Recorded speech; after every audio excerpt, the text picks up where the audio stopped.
الحمد لله وكفى وسلام على عباده الذين اصطفى أما بعد فأعوذ بالله من الشيطان الرجيم بسم الله الرحمن الرحيم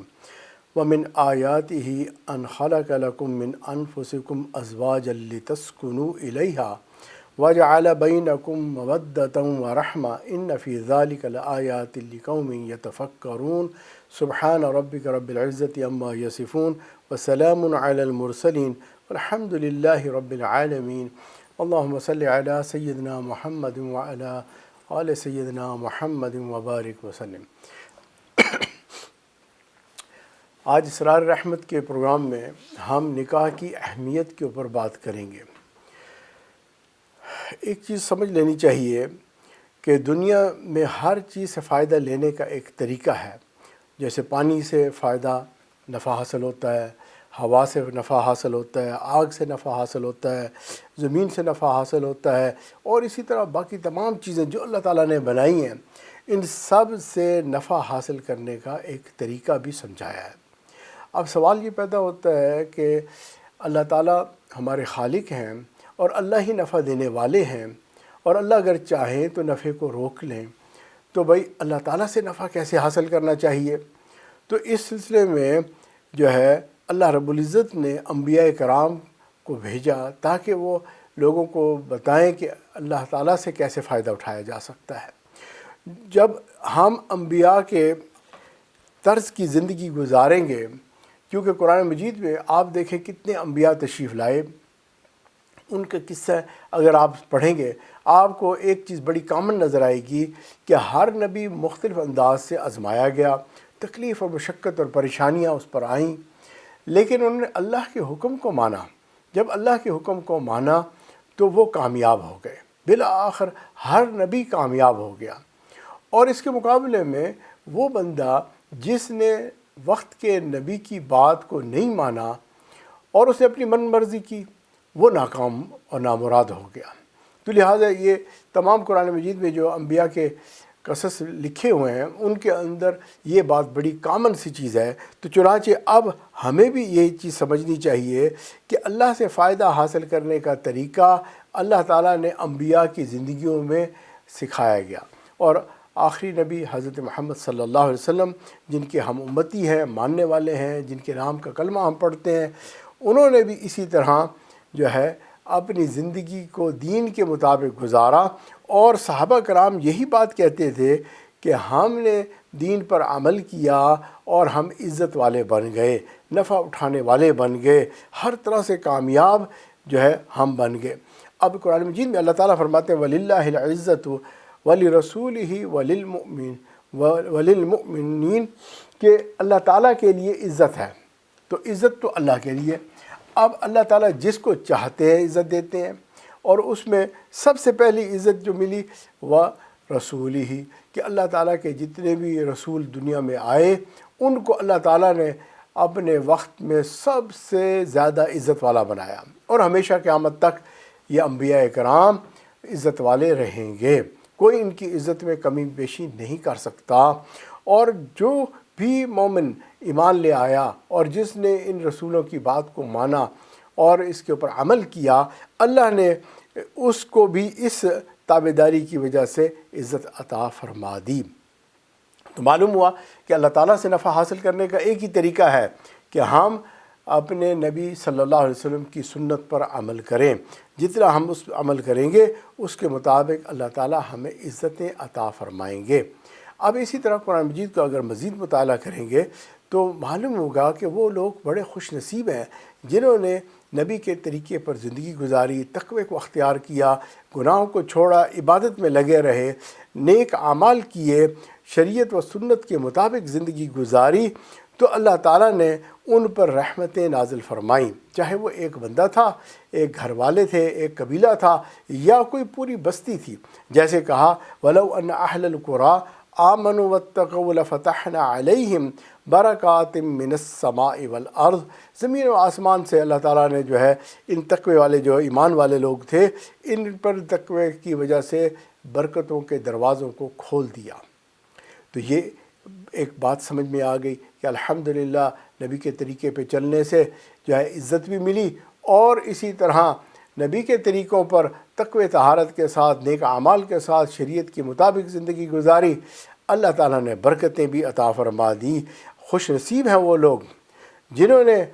جو ہے عزتوں والی زندگی گزاری، برکتوں والی زندگی گزاری، اللہ اور اللہ کے رسول کی اتباع میں زندگی گزاری۔ اللہ نے ان کو متبرک بنا دیا،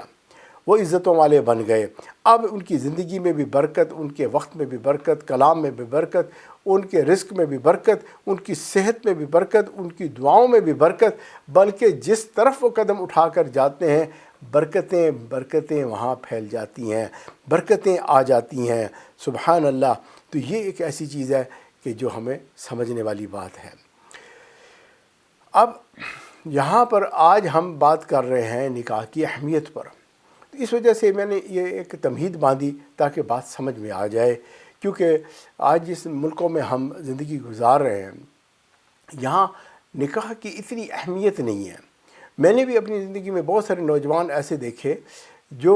نکاح کو اہمیت نہیں دیتے، بلکہ ان کی عمر اچھی خاصی ہو جاتی ہے، پروفیشنل بھی ہو چکے ہوتے ہیں، کاروبار وغیرہ بھی شروع کر دیتے ہیں، مال پیسہ بھی کما رہے ہوتے ہیں،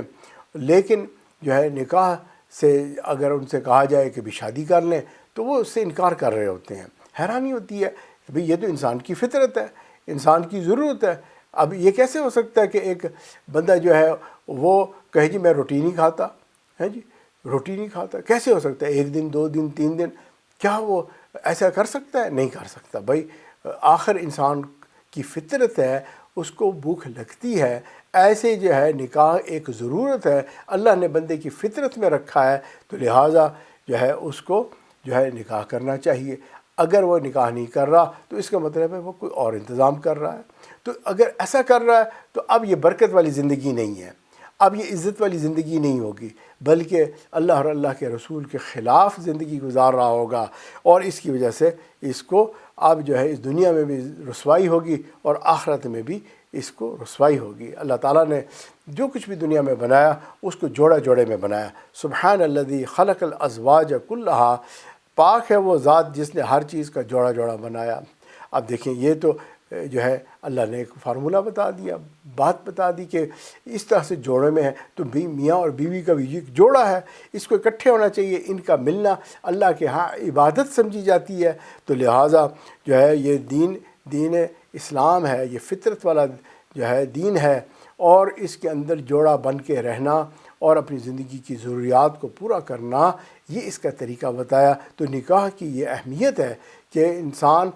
اگر اپنی ضرورت پوری کرنا چاہتا ہے تو نکاح کے ساتھ کرے، بغیر نکاح کے نہیں ہونا چاہیے۔ جیسے بھوک لگی ہے، کھانا کھانا ہے تو بھئی حلال ذبیحہ لینا چاہیے، ایسے نہیں کہ بھی جو مل گیا کھا لیا،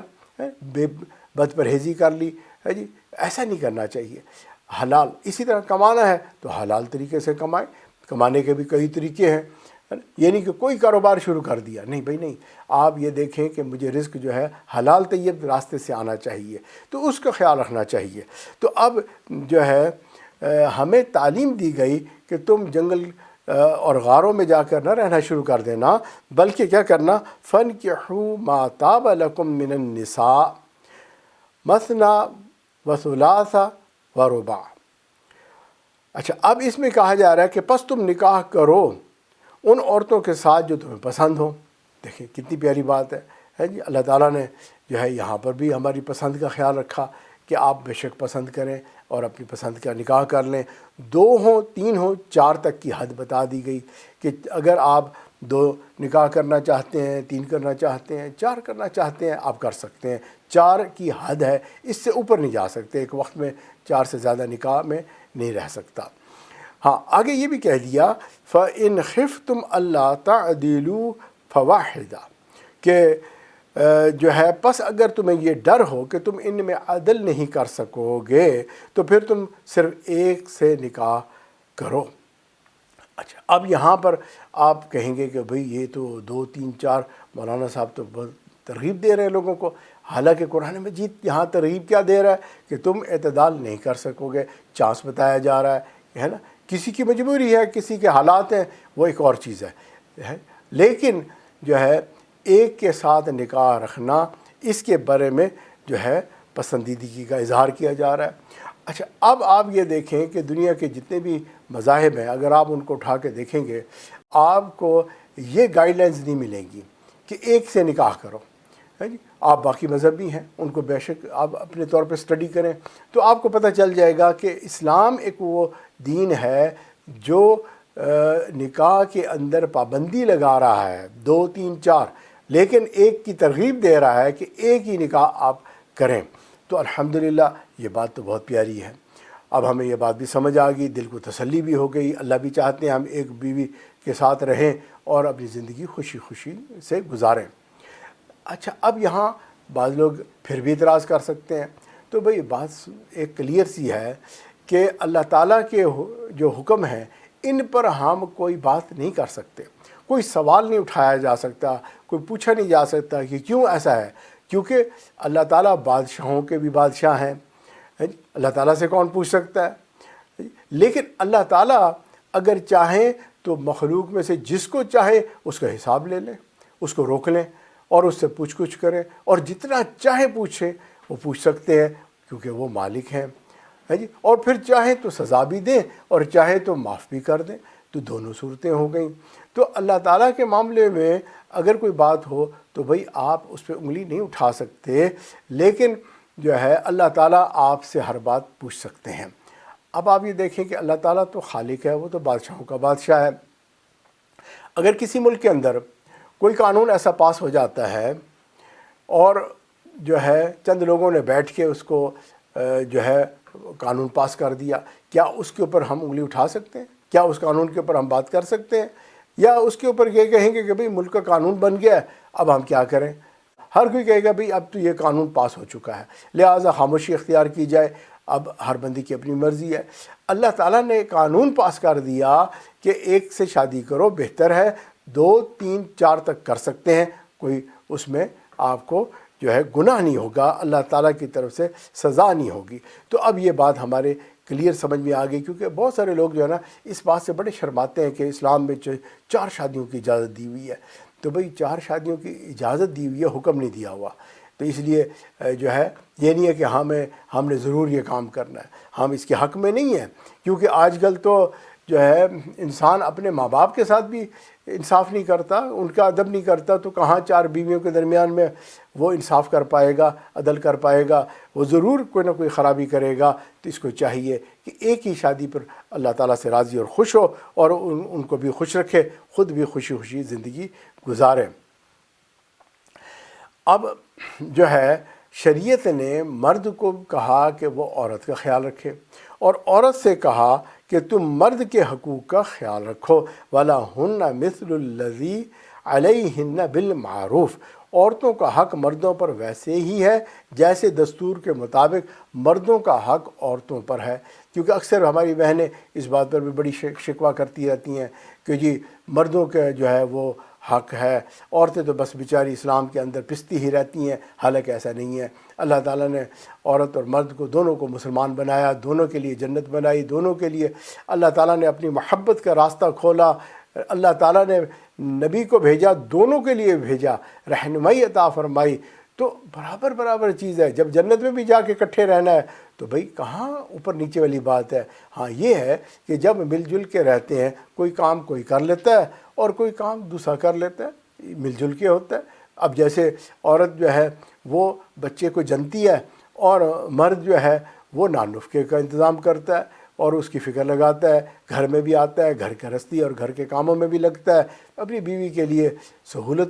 جو ہے وہ میسر کرتا ہے۔ تو یہ مل بانٹ کے رہنے والی بات ہے۔ جیسے کسی دفتر میں بھی آپ چلے جائیں، وہاں پر بھی جو ہے مل بانٹ کے لوگ ٹیم ورک کرتے ہیں، اور وہی جگہ جو ہے سکسیسفل ہوتی ہیں، اور ہر ٹیم ممبر امپورٹنٹ ہوتا ہے، ایکولی امپورٹنٹ ہوتا ہے۔ حتیٰ کہ اگر آپ دیکھیں صفائی والا نہ آئے تو کیا ہوگا، تو بھئی وہ بھی جو ہے گھر، وہ بھی دفتر نہیں چلے گا، وہاں پر بھی مسئلہ ہو جائے گا، کوئی بیٹھ کے کام ہی نہیں کر سکے گا۔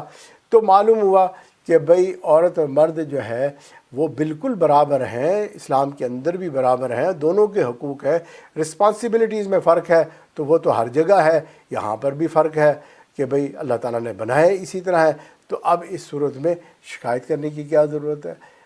دین کا معاملہ آتا ہے، بہت جلدی شیطان ہمارے دلوں میں جو ہے شکوے شکایتیں ڈال دیتا ہے، اور ہم جو ہے بھٹکنے لگتے ہیں، الٹی سیدھی باتیں کرنے لگتے ہیں، اور یہی وجہ بنتی ہے کہ پھر لوگ جو ہے کہتے ہیں جی ہم شادی ہی نہیں کرتے، بس سنگل زندگی گزر رہی ہے، ہمارا کام چل رہا ہے، کیونکہ وہ نہ ایک رسپانسبلٹی اٹھانے والے بننا چاہتے ہیں اور نہ دوسروں کا خیال رکھنے والے بننا چاہتے ہیں۔ حالانکہ شریعت اس بات کا حکم دیتی ہے کہ آپ مل جل کے رہیں، جوڑا جوڑا بن کے رہیں، اسی سے جو ہے معاشرے کے اندر جو ہے سکون آئے گا اور انسان بھی اسی طرح پرسکون ہوگا۔ نکاح کی اہمیت پر بات چل رہی ہے، اور اسلام جو ہے وہ میانہ روی کو پسند کرتا ہے، اور خیر الامور اوسطھا، جو میانہ روی ہوتی ہے، یہ اعتدال ہوتی ہے، یہ سب سے بہترین چیز ہوتی ہے۔ انسان کو افراط و تفریط سے بچنا چاہیے اور اچھے فیصلے کرنے چاہیے، اور فیصلوں کی بنیاد عقل نہیں بلکہ وحی پر ہونا چاہیے، اللہ کے جو پیغام ہمیں ملا اس کے مطابق ہونا چاہیے۔ اب دیکھیں کہ اسلام جو ہے ہمیں گائیڈ لائنز دیتا ہے کہ جب تم نکاح کرنے کا ارادہ کر لو گے تو تمہیں اپنے لیے ساتھی کیسا چننا چاہیے، کیونکہ نکاح کی اہمیت کے اوپر بات ہو رہی ہے، تو لہٰذا اب جو ہے جو اس بیان کو سنیں گے، ہمیں اللہ سے امید ہے کہ اگر وہ جو ہے انہوں نے نکاح کسی وجہ سے نہیں کیا ہوا اور وہ کر سکتے ہیں تو ان کو فائدہ ہو جائے گا۔ تو لہٰذا بخاری شریف میں حضرت ابو ہریرہ رضی اللہ عنہ سے مروی ہے کہ نبی اکرم صلی اللہ علیہ وسلم نے ارشاد فرمایا کہ عورتوں سے نکاح 4 وجوہات کی بنیاد پر کیا جاتا ہے۔ ایک ہے کہ اس کے مال کی وجہ سے کہ مالدار ہوتی ہے عورت، اور دوسری چیز ہے حسب و نسب کی وجہ سے کہ اس کا خاندان کا ایک نام ہوتا ہے، فیملی بیک گراؤنڈ ہوتا ہے، تو اس کو بھی لوگ مد نظر رکھتے ہیں، اور اسی طرح عورت کی حسن و جمال کی وجہ سے شادی کی جاتی ہے، اور چوتھی وجہ ہے کہ دینداری کی وجہ سے کہ اس کے اندر اخلاق اچھا ہوتا ہے، عبادت گزار ہوتی ہے، اس کی صحبت میں رہنے والا بھی عبادت گزار بن جاتا ہے، نیک بن جاتا ہے۔ تو یہ ایک جو ہے فارمولہ بتا دیا اور کہا کہ بھئی تم جو ہے باقی چیزوں کی بجائے دین کی وجہ سے جو ہے نکاح کرنا۔ اچھا، اب یہاں پر یہ بات تو سمجھ میں آ گئی، لیکن یہ بات بھی ہے کہ اگر چانس ہو تو بھئی ان چاروں چیزوں کو آپ دیکھیں۔ اگر وہ مال والی ہے تو تب بھی بہت پیاری بات ہے، حسب نسب والی ہے، سید خاندان کی ہے، ماشاءاللہ بہت پیاری بات ہے، اس کا فیملی بیک گراؤنڈ مشہور ہے کہ بھی وہ بہت اچھے لوگ ہیں، تو کیوں نہیں، فیملی کو بھی لوگ دیکھتے ہیں۔ اور اگر حسن و جمال والی ہے تب بھی وہی بہت پیاری بات ہے، آپ کیوں نہ جو ہے شریف اور نیک اور جو ہے حسین لڑکیوں سے شادی کریں، ضرور کریں۔ اور آخر چیز جو بتائی گئی کہ ان ساری چیزوں کو آپ جب دیکھیں گے تو آپ نے پرائرٹائز کس کو کرنا ہے، وہ اس کی نیکی کو کرنا ہے، اس کی کریکٹر کو کرنا ہے، اس کے جو ہے اخلاق کو کرنا ہے۔ اس سے اصل میں گھر چلے گا، کیونکہ اگر آپ حسن و جمال کو دیکھیں تو اس کی ڈیپتھ بہت تھوڑی ہے، یعنی یہ یوں سمجھے کہ اسکن ڈیپتھ ہے۔ اب آپ دیکھیں حسن و جمال کیا ہے، وہ جلد کے اوپر ہوتا ہے، اس سے نیچے تو وہ نہیں ہوتا، اس سے نیچے تو سبھی انسان ہوتے ہیں، اس کی ہڈی بوٹی سب کی برابر ہوتی ہے، تو اس کی ڈیپتھ جو ہے اس کو ہم کہیں گے اسکن ڈیپتھ ہے بس۔ تو اب آپ دیکھیں کہ یہ جب عورت بوڑھی ہوگی یا کچھ عمر گزرے گی،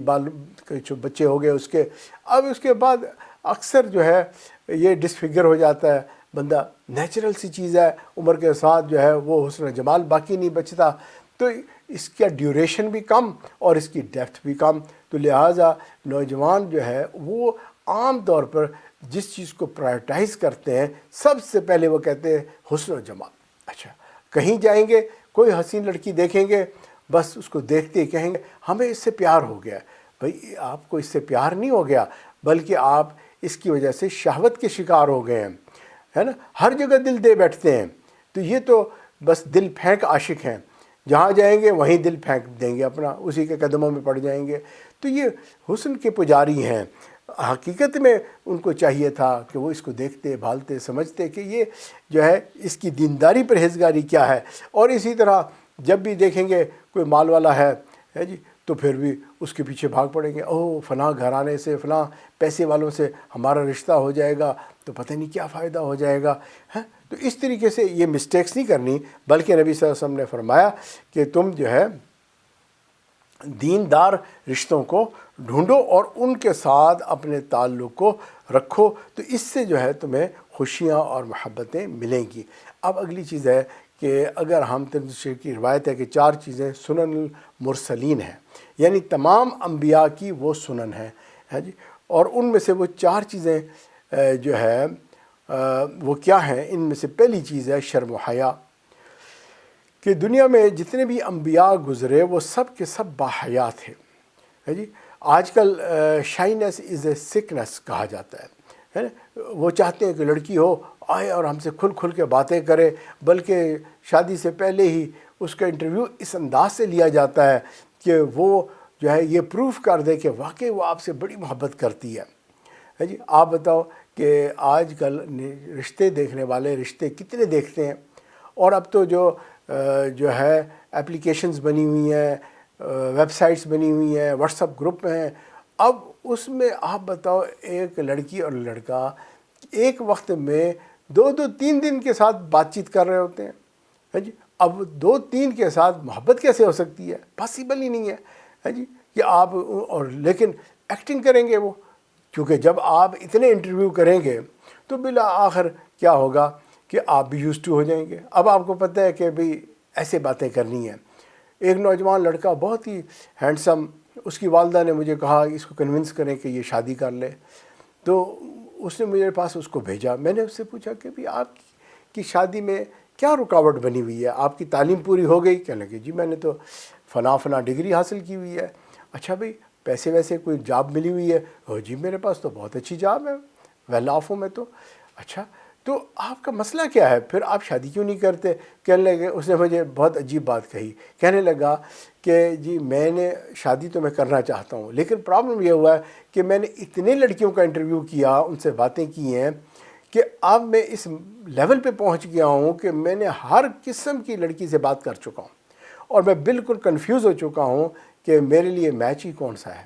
تو لہٰذا مجھے سمجھ ہی نہیں آ رہی، اب میں کنفیوز بیٹھا ہوں کہ میں کہاں شادی کروں۔ آپ اندازہ کریں اتنے رشتے ڈالنے کی بجائے بھئی شریعت نے کہا جب مناسب رشتہ ملے تو آپ اس سے رشتہ کر لیں، کیونکہ جوڑے اللہ نے آسمانوں پہ بنائے ہوتے ہیں۔ آپ اگر اس دنیا میں جو ہے اس کو جو ہے پروف کرنا شروع کر دیں گے تو شرم و حیا کا جنازہ نکل جائے گا۔ لہٰذا لڑکیاں بھی پھر ڈٹ کے بولتی ہیں، باتیں کرتی ہیں، اور جو ہے لطف اندوز بھی ہوتی ہیں، اور لڑکے بھی اسی طرح لطف اندوز ہوتے ہیں، اور ایک دوسرے کے انٹرویوز اتنے اسٹرکٹلی کر رہے ہوتے ہیں کہ ان کی میچنگ ہو بھی نہیں پاتی۔ الحیاء شعبۃ من الایمان، یہ ایک شعبہ ہے، ایک بہت اس کی امپورٹنس ہے، اور جب ہم نکاح کرنا چاہتے ہیں تو حیا ہمارے پاس ہمارے دامن سے نہ چلا جائے۔ یاد رکھیں کہ حیا کے ساتھ اور دوسرے کو بھی حیا کے ساتھ ٹریٹ کرنا چاہیے۔ اچھا اسی طرح تمام انبیاء کی ایک جو ہے وہ جو ہے سنت تھی کہ وہ خوشبو کو استعمال کرتے تھے، اور خوشبو جو ہے یہ عام طور پہ انسان صاف ستھرا ہو کے غسل کرنے کے بعد اچھے کپڑے پہن کر لگاتا ہے، تو ایک خوشبو لگانا یہ ظاہر کرتا ہے کہ یہ بندہ جو ہے صاف اور ستھرا ہے، اس نے اچھے کپڑے پہنے ہوئے ہیں، اور اللہ تعالیٰ جو ہے پاک رہنے والوں سے محبت کرتے ہیں۔ چنانچہ یہ بھی دیکھنے والی بات ہے کہ جو ہے جہاں ہم رشتہ کر رہے ہیں وہ پاک صاف رہنے والے بھی ہیں کہ نہیں۔ اس میں پاکی کے اندر مختلف درجے ہوتے ہیں۔ ایک ہے کہ بھئی آپ نے فیشن کیا، آپ نہائے دھوئے صاف ہوئے، خوب اچھے اچھے کپڑے برانڈڈ کپڑے پہنے ہوئے ہیں، اور جو ہے یہ ایک آپ کی بھئی لک ہے، کپڑوں کے ساتھ سجاوٹ ہوتی ہے۔ اور ایک ہے کہ آپ کا اندر سے بھی پاک ہونا ضروری ہے، کہ آپ کے سوچ پاک ہو، آپ کا دل کے اندر جذبات پاک ہوں، تو ان چیزوں کو بھی دیکھنا چاہیے۔ الطہور شطر الایمان، یہ جو ہے طہارت ایمان کا حصہ ہے، تو اس کا بھی خیال رکھنا چاہیے۔ جب آپ رشتہ ڈھونڈ رہے ہیں تو اس کی پاکی صافی کو بھی چیک کریں کہ وہ عام طور پہ بھی صاف ستھرا رہنے والا یا رہنے والی ہے، اور دوسری بات یہ ہے کہ بھئی وہ جو ہے اندر دل سے اس کے جذبات بھی پاک صاف ہیں کہ نہیں۔ اچھا اگلی جو ہے سنت وہ مسواک کی ہے۔ مسواک دانتوں کا صاف کرنا ہے۔ اب عام طور پہ مسواک کے لیے لکڑی ہوتی ہے، اور اس کے ساتھ جو ہے بعض اوقات وہ کسی درخت کی روٹ یا کسی کی جو ہے برانچ ہوتی ہے، اور اس کو جو ہے صاف کر کے دانت صاف کیے جاتے ہیں۔ تو ایک تو یہ طریقہ ہے مسواک کرنے کا، اور یہ یہ طریقہ جو ہے شروع سے تمام انبیاء استعمال کرتے آئے، وہ اپنے دانتوں کو صاف رکھتے تھے۔ اچھا، اب یہ ایک ہمیں بات سمجھ میں آ گئی، لیکن یہاں پر ایک اور مسئلہ بھی ہوتا ہے کہ ہمارے آج کل فوڈ چینج ہو گئے۔ پہلے والے فوڈ جو ہے وہ اکثر جو ہے روٹی ہوتی تھی یا ستو ہوتا تھا، تو وہ اس کے اندر وہ چکناہٹ اور جو ہے چاکلیٹ نہیں ہوتی تھی اتنی جتنی آج ہوتی ہے۔ تو آج دانتوں کے اندر بھی جو ہے فوڈ پھنس جاتا ہے، تو لہٰذا وہ بھی جو ہے بدبو دیتا ہے۔ لہٰذا جہاں مسواک کیا جاتا تھا وہاں ہمارے نبی صلی اللہ علیہ وسلم نے خلال بھی سکھایا کہ دانتوں کے اندر بھی صفائی کرنی ہے،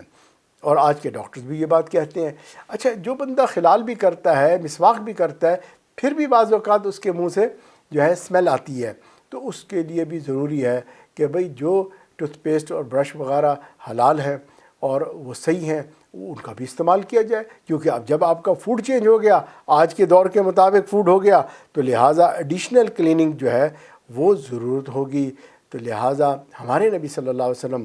جب اپنے گھر تشریف لاتے تھے تو مسکراتے ہوئے آتے تھے، اور آپ عائشہ فرماتی ہیں کہ سب سے پہلا کام مسواک کرتے تھے۔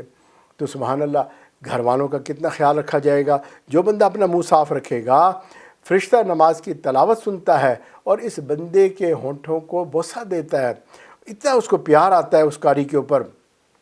تو بھئی یہ بھی ایک بہت پیاری بات ہے کہ مسواک کرنا چاہیے، اور یہ سنت ہے۔ اور آج کل کی خوراکوں کے مطابق تو خاص طور پر بہت زیادہ مسواک کرنا چاہیے۔ اب عورتیں سمجھتی ہیں شاید یہ مردوں کے لیے حکم ہے، وہی مسواک کرتے پھرتے ہیں، ہمارے لیے نہیں ہے، بلکہ یہ حکم دونوں کے لیے ہے، صرف عورت یعنی مردوں کے لیے نہیں بلکہ عورتوں کے لیے بھی ہے۔ چوتھی سنت جو تمام انبیاء کی ہے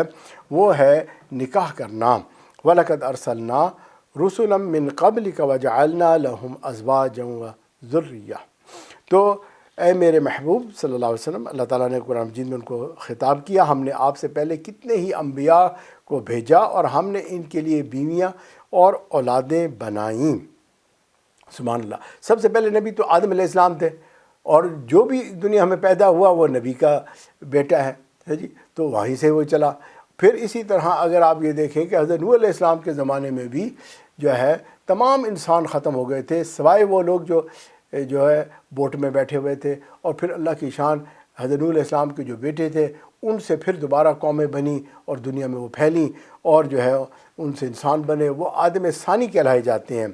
تو بھئی انہوں نے شادیاں بھی کی تھیں، ان کی اولادیں بھی تھیں، اور انہی سے اولادیں پھیلی بھی تھیں، تو اس کا مطلب ہے نکاح کرنا چاہیے۔ النکاح نصف الایمان، اس لیے کہا گیا کہ نکاح تو نصف ایمان ہے، کیونکہ جو بندہ کنوارا ہوتا ہے اور اس کے لیے نیک متقی بن جانا مشکل کام ہوتا ہے،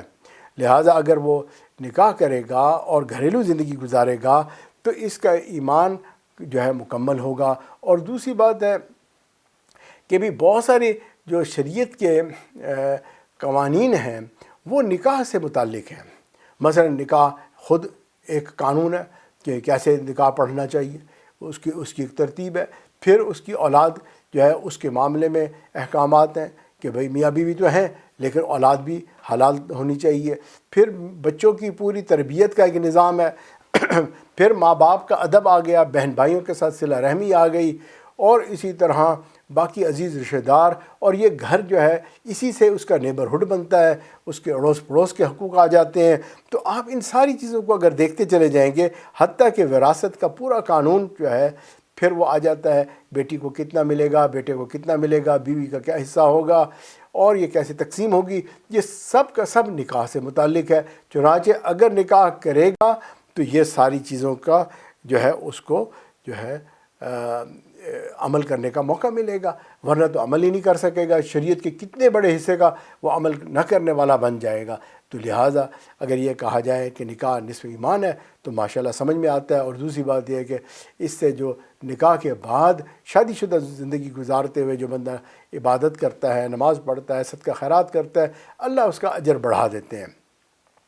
اور اس کے ساتھ ساتھ نکاح ایک سورس ہے کہ جس سے گناہ کا راستہ بند ہوتا ہے۔ جہاں نکاح سستا ہوگا وہاں زنا مہنگا ہوگا، ہے جی۔ تو کیونکہ کیا مطلب کہ اگر کوئی بندہ نکاح کرنا چاہتا ہے اور وہ اس کو آسانی سے نکاح کرنے کا موقع مل جاتا ہے، تو اب ایسے معاشرے میں جو ہے زنا کرنا مشکل کام ہو جائے گا، اور جہاں نکاح مہنگا ہوگا اور جو ہے اس جگہ پر زنا سستا ہو جائے گا، کیونکہ لڑکے لڑکیاں بیٹھی ہوں گی اور وہ جو ہے نکاح کیونکہ مہنگا ہو گیا، جی آپ نے جہیز بھی دینا ہے، آپ نے یہ بھی رسم پوری کرنی ہے، وہ بھی کرنی ہے، اور اتنی تعلیم حاصل کرنی ہے، فلاں فلاں جو بھی اس میں ہے، اب یہ سب چیز مہنگی کر رہی ہے نکاح کو، اور اس وجہ سے لڑکے نوجوان ہوتے ہیں وہ اسکول کالجوں کے اندر ہی اپنے رشتے ناطے بنا لیتے ہیں اور آپس میں جو ہے زندگی گزارنا شروع کر دیتے ہیں۔ تو بھئی اس لیے ہمیں اپنے جو ہے اسلام نے جو ہمیں تربیت دی اس کے مطابق یہ ہے کہ ہم نکاح کو جو ہے آسان کر دیں، اور زنا کو مشکل ہونا چاہیے، زنا نہیں ہونا چاہیے، کیونکہ زنا ہوا تو ناجائز اولاد ہوگی، اور ناجائز اولاد ہوگی تو پورا معاشرہ ہی تباہ ہو جائے گا۔ اللہ تعالیٰ حفاظت کرے ایسی کیفیت سے، اور ہمیں شریعت کے مطابق زندگی گزارنے کی توفیق عطا فرمائے۔ نکاح کی اہمیت کے اوپر بات ہو رہی ہے۔ اب ہم ان لوگوں کو تو کافی بات کر چکے کہ جنہوں نے ابھی نکاح نہیں کیا، تو لہٰذا اب ذرا ان لوگوں سے متعلق بھی بات کرنی چاہیے کہ جن کا نکاح ہو چکا، ان کو بھی اس نکاح، اس تعلق کی اہمیت کو سمجھنا چاہیے۔ یہ کوئی معمولی تعلق نہیں ہے جو آپ نے بمطابق شریعت محمدی جو ہے نکاح کے الفاظ قبول کیا اور اس تعلق کو بنایا۔ نبی صلی اللہ علیہ وسلم نے جو ہے نیک بیوی کی جو ہے کچھ نشانیاں بتائی ہیں۔ ایک نشانی یہ ہے کہ وہ خاوند اگر اسے کسی بات کا حکم کرے تو وہ اس کے حکم کو مان لے، یعنی ضد نہ کرے۔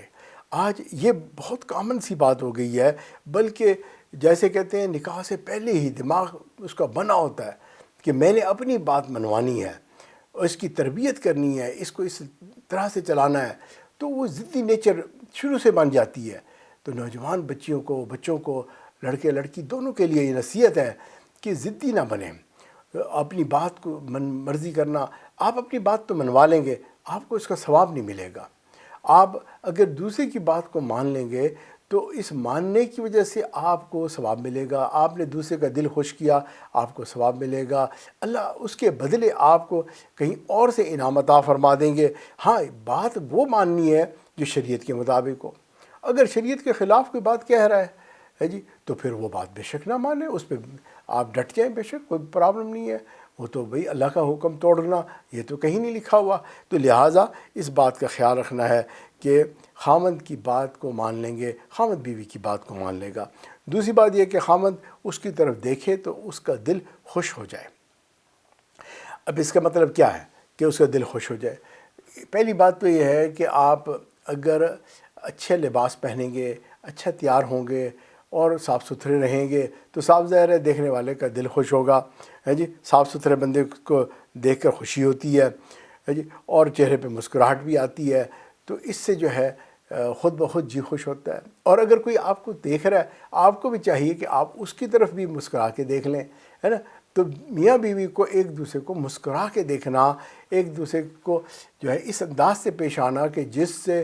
ایک محبت کا میسج ٹرانسفر ہو رہا ہوتا ہے، تو وہ کیفیت میں رہنا چاہیے۔ تو یہ ایک اچھے طریقہ ہے، کیونکہ بعض لوگ جو ہے منہ پھلا کے رہتے ہیں، مرد بھی ایسے گھر میں آئیں گے منہ پھلا لیں گے، تو شریعت نے اس کو منع کیا ہے، منہ پھلا کے رہنا بری بات ہے۔ اسی طرح عورتوں کو بھی دیکھا کہ وہ سارا دن بہن سے، ماں سے ٹیلی فون پہ خوب ہنستی ہیں، کھیلتی ہیں، خوشی خوشی ملتی ہیں، اور جو ہی جو ہے خامد آتا ہے یا کوئی سسرال سے کوئی بندہ آ جاتا ہے منہ پھلا کے بیٹھ جاتی ہیں کہ جی پتہ نہیں کیا ہو گیا ہے، طبیعت خراب ہے، کیا ہے۔ تو پہلے تو یہی آنے والا ڈر جائے گا کہ میں کسی غلط ٹائم پہ یہاں آ گیا، کیا بات ہو گئی، تو یہ ایک غلط چیز ہے۔ تیسری نشانی یہ ہے کہ اگر خامد کسی بات پہ قسم کھا لے تو تم ایسا کرو تو وہ اس کی قسم کو پورا کر دے۔ یعنی اگر خامد نے ایکسپیکٹیشنز بلڈ کر لی ہیں آپ کے بارے میں کسی قسم کی بھی کہ بھی آپ واقعی میری بہت اچھی بیوی ہو، میرا خیال رکھنے والی ہو، ہے نا، اور اسے کہا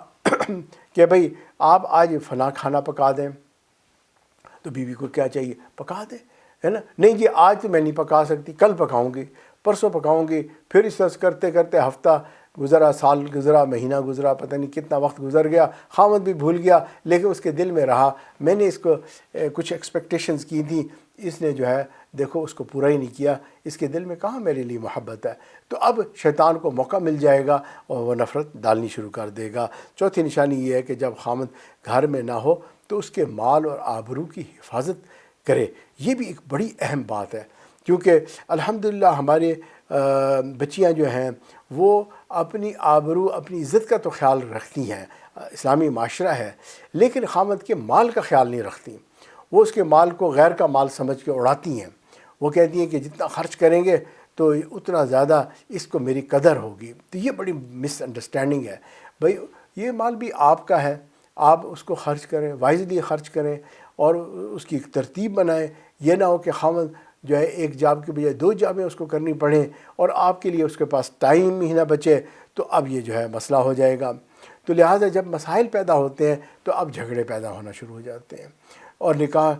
کی جو اہمیت ہے وہ کم ہونی شروع ہو جاتی ہے۔ بات بات پہ عورت بھی کہتی ہے مجھے خلا چاہیے، مرد بھی دھمکی دینا شروع کر دیتا ہے میں تجھے طلاق دے دوں گا، طلاق دے دوں گا، ہے جی۔ عجیب سی بات ہے، بھئی اللہ کے نام سے رشتہ جوڑا، اب اللہ کے نام سے اس رشتے کو چلانا بھی چاہیے۔ تو لہٰذا جو ہے جھگڑے سے بچنا چاہیے۔ اور اگر جھگڑے والی نوبت اگر آپ دیکھیں گے، عام طور پر یہ نوبت جو ہے کسی تیسرے کی وجہ سے ہوتی ہے۔ میاں بیوی کو اللہ تعالیٰ نے ایک دوسرے کا ڈیپینڈنٹ بنایا ہوا ہے اور یہ ایک دوسرے سے محبت کرتے ہیں، صبح ناراض ہوتے ہیں، شام تک ایک دوسرے کو منا چکے ہوتے ہیں، ہے جی۔ رات کو کسی بات پہ جھگڑا ہوا، سونے سے پہلے ایک دوسرے کو پیار محبت کی بات کی اور راضی راضی خوش ہو گئے۔ تو بھئی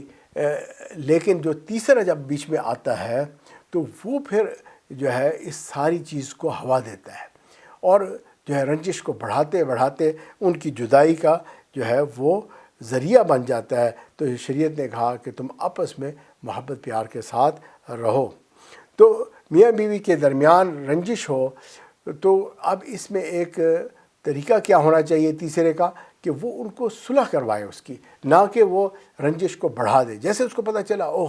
یہ تو آپس میں ان کی کچھ انبن ہے، فوراً اس نے اور بڑھا دی بات، بڑھانے کے بجائے گھٹانے کی کوشش کرنی چاہیے۔ حتیٰ کہ شریعت نے کہا کہ اگر کوئی ایسی بات تمہیں کہنی بھی پڑتی ہے جس میں صداقت نہیں ہے وہ بھی تم کہہ سکتے ہو۔ مثلا آپ نے کہا کہ بھئی ہمارے تو اطلاع کے مطابق آپ کی بیوی آپ سے بہت محبت کرتی ہے۔ اب خاوند بھی جانتا ہے، بیوی بھی جانتی ہے محبت کوئی بھی نہیں ہے، لڑتے ہیں روزانہ، صبح شام لڑتے ہیں، لیکن آپ نے یہ بات ایسے خود سے بنا لی۔ تو بھئی ہمیں تو یہ پتہ تھا کہ آپ تو بڑی محبت سے رہتے ہیں، آپ تو بہت اچھے لوگ ہیں، تو یہ لڑائی والی بات کہاں سے آ گئی؟ جب آپ نے یوں بات کی خود بخود جناب وہ دونوں ٹھنڈے پڑ جائیں گے اور کہیں گے کہ ہاں محبت تو کرتے ہیں، کیونکہ واقعی محبت کر رہے ہوتے ہیں کسی نہ کسی درجے میں۔ کوئی آخر انہوں نے جو رشتہ پسند کیا تھا تو بیسٹ پسند کیا تھا، اب لڑائی جھگڑا شیطان نے کروا دیا، تو آپ اگر ان کو یاد دلائیں گے تو وہ ان کو یاد آ جائے گا اور وہ پھر دوبارہ سے محبت کرنے والے بن جائیں گے۔ تو ایک تو یہ ایک فارمولہ آپ نے یاد کر لیا ہے۔ اچھا، اب شادی جب ہو گئی، نکاح ہو گیا، اب اس نکاح کو نبھانا ہے، تو ایک چیز میاں بیوی کو چاہیے آپس میں بیٹھ کے طے کر لیں اور وہ یہ ہے کہ بھئی ہمیں جو ہے عام طور پہ جدا کرنے والے کوئی تیسرا ہوتا ہے۔ مثال کے طور پر خاوند کی فیملی اور بیوی کی فیملی۔ خاوند کی فیملی کی رسپانسبلٹی زیادہ ہوتی ہے کیونکہ ہمارے خاص طور پہ معاشرے کے اندر لڑکی جو ہے وہ خاوند کے گھر آتی ہے اور وہاں خاوند کے ذہن میں بھی ہوتا ہے کہ یہ میرے گھر آئی ہے تو اب اس کو میری ماں کا بھی خیال رکھنا چاہیے، بہن کا بھی رکھنا چاہیے۔ تو ایک پریشر ہوتا ہے خاوند کی طرف سے جو بیوی کو پورا کرنا پڑتا ہے۔ تو طے یہ کرنا ہے کہ خاوند جو ہے وہ اپنی بیوی یعنی اپنے سسرال کا خیال رکھے گا، ان کو خوش رکھے گا، ان سے محبت پیار والا تعلق رکھے گا، ان سے لا تعلق نہیں ہوگا، اور اسی طرح بیوی بھی جو ہے وہ اپنے خاوند سے یہ پرامس کر لے کہ بھئی میں بھی آپ کی امی کو، بہن کو، بھائی کو اور آپ کے رشتہ داروں کو عزت کے ساتھ ٹریٹ کروں گی، اچھی بات کروں گی۔ جب یہ دونوں آپس میں یہ بات طے کر لیتے ہیں تو الحمدللہ اب تیسرے کا فیکٹر ختم ہو گیا کیونکہ دونوں طرف سے آپ نے ان کی ٹیک کیئر کر لی، اور خود تو ویسے ہی آپ محبت پیار سے رہ رہے ہیں۔ اور آپ خود سوچیں کہ اگر بیوی کہے کہ میرے جو ہے میکے والوں سے تو بہت اچھا رہنا چاہیے اور خاوند سے متعلق رشتہ دار جو ہیں ان سے نہیں اچھا رہنا چاہیے، اور وائس ورسا اگر خاوند اسی طرح سوچے کہ بھئی میرے ماں باپ کے ساتھ تو بہت اچھا ٹریٹ کریں اور میں آپ کے خاندان والوں سے بات ہی نہیں کرنا پسند کروں گا، تو یہ تو بہت ہی ناانصافی والی بات ہے، اور اس طرح سے کیسے یعنی کہ وہ رشتہ چل سکتا ہے؟ تو ایک یہ فارمولہ بن گیا، دونوں نے ایک دوسرے کا خیال رکھنا ہے نا، اور اس طریقے سے آپ کا نکاح محفوظ رہے گا، اس کی اہمیت آپ کے دل میں رہنی چاہیے۔ اگلی چیز آتی ہے کہ تحمل مزاجی کہتے ہیں کہ آدمی کو کوئی بات اگر وہ سنتا ہے دیکھتا ہے تو پہلے سوچے پھر کوئی قدم اٹھائے، یعنی تھوڑا سا آپ سوچ سمجھ کے ایکٹ کرنا ہے، اس کو تحمل مزاجی کہتے ہیں۔ بعض لوگ ہوتے ہیں وہ فوراً رسپانس کرتے ہیں، کسی نے ذرا سی بات کی بلکہ کہتے ہیں تم ایک کہو گے میں 10 کہوں گا، تو یہ تحمل مزاجی نہیں ہے۔ شادی کو نبھانے کے لیے ضروری ہے تحمل مزاجی کا ہونا، کہ اگر کوئی بات کوئی کہتا ہے تھوڑا سا ٹھہر جائیں، بیوی نے کوئی بات کہہ دی ذرا سا ٹھہر جائیں، جب آپ ذرا سا ٹھہریں گے اس تھوڑے سے وقت میں آپ کے غصے کا گراف نیچے آ جائے گا، آپ کی عقل کام شروع کرنے لگ جائے گی، آپ وائز جو ہے ڈیسیژن کریں گے اور نتیجہ اچھا نکلے گا۔ جب آپ فوراً جو ہے ریئیکٹ کریں گے تو عام طور پہ وہ شیطان کی طرف سے ریئیکٹ ہوتا ہے، شیطان اجلت والے کام کرواتا ہے، جلدی جلدی فیصلے کرواتا ہے، تو اب یہ نقصان ہوتا ہے۔ اور میاں بیوی کو چاہیے کہ وہ ایک دوسرے کو دیکھ کر مسکرائیں، جب وہ مسکرائیں گے محبت بڑھے گی اور شیطان کا دل دکھے گا، اور جو ہے اللہ تعالیٰ ان دونوں کو دیکھ کے مسکرائیں گے، اللہ تعالیٰ خوش ہوتے ہیں۔ تو یہ ایک طریقہ ہے کہ اس طریقے سے ہم اگر زندگی گزاریں گے تو انشاءاللہ تعالیٰ ہمارے گھروں میں خیر برکت آ جائے گی۔ ایسا نہیں ہے کہ ممکن نہیں، بالکل ممکن ہے، ہر گھر جو ہے وہ اچھا رہ سکتا ہے۔ نبی اکرم صلی اللہ علیہ وسلم نے جو نکاح کیے تھے اس میں ہر طرح کا جوڑ دکھا دیا ہے نا، عمر کا فرق بھی دکھایا، اور اسی طرح کنواری لڑکی سے بھی شادی کی، بیوہ سے بھی کی، ہے نا، سارے آپشنز جو ہے اللہ کے نبی صلی اللہ علیہ وسلم کی زندگی میں ہوئے، تاکہ قیامت تک کوئی یہ نہ کہہ سکے کہ بھئی ان کی شادی تو بھئی اس طرح سے ایج والی کے ساتھ ہوئی تھی یا فلاں تھا، اس وجہ سے وہ بڑا اچھا گھرانہ تھا۔ لیکن آپ جو چیز بھی جس انداز سے بھی کسی کی شادی ہوئی ہے، بڑی عمر والی سے ہوئی، چھوٹی عمر والے سے ہوئی، امیر سے ہوئی، غریب سے ہوئی، اللہ تعالیٰ نے نبی صلی اللہ علیہ وسلم کے ذریعے ہر جو ہے سیمپل، ہر ماڈل پیش کر دیا کہ دیکھو کہ اس طرح سے رہا جا سکتا ہے۔ اب ہمیں چاہیے کہ اپنی بیٹیوں کو اس کی تیاری کروائیں۔ جب ہم نے ان کا نکاح کرنا ہے تو قرآن مجید کے اندر 3 صورتیں ہیں، ان کا ترجمہ اور تفسیر ضرور تفصیل سے پڑھیں۔ سورہ حجرات میں اخلاق کو سنوارنے کی تعلیمات دی گئی ہیں، تو جو ہے مرد بھی پڑھے عورت بھی پڑھے۔ سورہ نور میں حیا اور پاک دامنی کی زندگی گزارنے کا حکم دیا، اور اس کی باتیں ہیں، اس سے متعلق مسئلے مسائل ہیں کہ پاک دامن کیسے رہنا چاہیے، کیونکہ شادی کا مقصد یہی ہے کہ ہم پاک دامن زندگی گزاریں، نکاح کیا ہی اس لیے جا رہا ہے کہ ایک ضرورت بھی ہے اور اس سے پاکیزگی حاصل ہوتی ہے، معاشرہ پورا کا پورا پاک ہوتا ہے، تو لہذا جو ہے اس سورہ کو پڑھنا چاہیے۔ اور اسی طرح سورہ نساء کے اندر جو ہے میراث اور بچوں سے متعلق بات ہے کہ یہ مسائل جو ہے ان کو بھی پڑھنا چاہیے کہ دیکھو اللہ تعالیٰ نے کس طرح سے معتدل زندگی گزارنے کا طریقہ سکھایا، اور ہمیں جو ہے اس طرح سے آزاد نہیں چھوڑ دیا، کیونکہ اگر ہم آزاد رہیں گے تو گناہ کریں گے، اور اگر ہم بالکل اپنے آپ کو باندھ کے مجبور کر دیں گے تو شاید پھر موت کی تمنا کریں گے۔ اور اسی طرح میاں بیوی کو بھی چاہیے کہ جو ہے وہ ایک دوسرے کو آزاد نہ چھوڑ دیں، ہے نا۔ مردوں کو چاہیے اپنی بیویوں کے اوپر نظر رکھیں، عورت کو چاہیے کہ وہ بھی اپنے مرد کا خیال رکھے، کب گھر سے گیا، کب واپس آنا چاہیے، دیر ہو گئی، کیا وجہ، خیریت ہے، یہ نہیں کہ شک کرنا ہے، لیکن ایک نظر رکھنی چاہیے ہے جی کہ جو ہے میاں بیوی کو ایک دوسرے کے بارے میں ایک خیال کی نیت سے کہ بھی اس کی حفاظت کرنی ہے، اس حد تک آپ اس کے اوپر نظر رکھیں گے تو چنانچہ جو ہے اس سے بھی گھر آباد ہوتا ہے۔ اور ایسی نظر بھی نہیں ہونی چاہیے کہ بھئی گھر کے اندر اٹھنے بیٹھنے پہ پابندی ہے جی کھانے پینے پہ پابندی، خرچ کرنے پہ پابندی، فون کرنے پہ پابندی، اللہ اکبر، ایسی حال میں تو بندہ کہے گا بھئی موت ہی بھلی اچھی ہے کہ بھئی کیا زندگی ہے۔ تو اس چیز کا بھی خیال رکھنا چاہیے تاکہ اچھا گھر بن سکے اور نکاح جو ہے وہ قائم دائم رہے۔ اگلی چیز ہے کہ حضرت اقدس تھانوی رحمۃ اللہ علیہ نے کہا کہ بعض اوقات عورتوں میں حوروں والی صفات ہیں، یعنی مسلمان عورتیں جو ہیں وہ ان کے اندر حوروں والی بعض صفات نظر آتی ہیں، جن میں سے کچھ کیا میں ذکر کر دیتا ہوں۔ حوروں سے متعلق کہا عروباً کہ یعنی وہ خاوندوں سے محبت کرنے والیاں ہوتی ہیں، اور سبحان اللہ مسلمان عورتیں واقعی اپنے خاوند سے محبت کرتی ہیں۔ جب ان کا نکاح ہو جاتا ہے وہ اپنا سب کچھ اس کے نام کر دیتی ہیں اور جو ہے وہ آئیڈیالائز کر لیتی ہیں، پہلے اگر جانتے بھی نہیں ہوتی اب بس اسی کے ہی جو ہے